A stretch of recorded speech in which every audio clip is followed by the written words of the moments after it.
Okay, so at this point in time, I have determined myself, me, through my own rating and my own qualifications, that I am a expert at identifying the Linux cultist.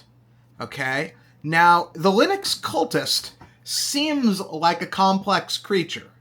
But the thing you have to understand about the Linux cultist is, in fact, he is one of the simplest creatures God created. Okay? You got to understand, up in the brain of the Linux cultist, there are only 3 words running through the Linux cultist's brain. It's like a hamster wheel. It just, they run. They just run like that. And, the Linux cultist, these 3 words running through the Linux cultist, it's switch to Linux. Okay? Those are the only 3 words dominating his brain. There's probably like if you were to pull out the Linux cultist's spinal cord, you'd probably find it like printed on the spinal cord. Switch to Linux.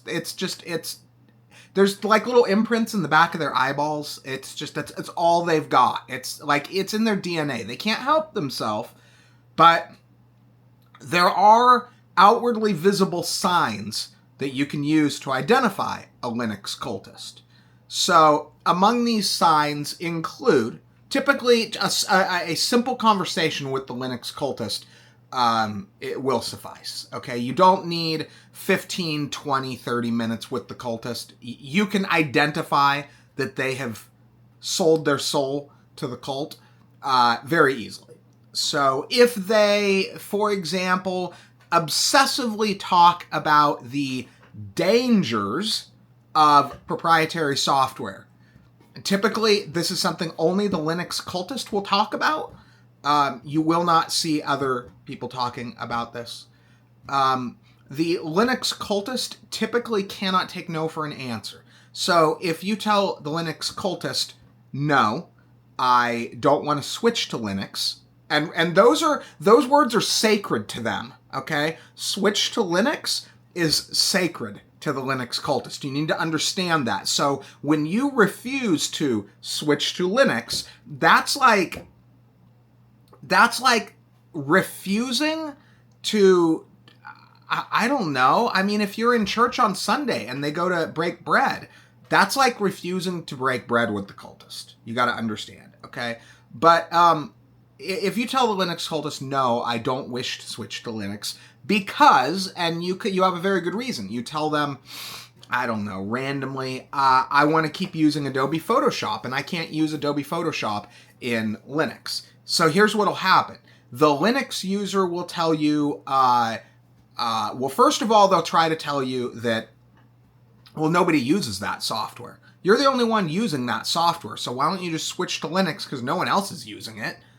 Or they'll tell you something along the lines of, well, if you use this distro of Linux, and if you use this workaround and this compatibility layer, and this set of codes that you got to type in, and eventually Adobe Photoshop might work on this distro.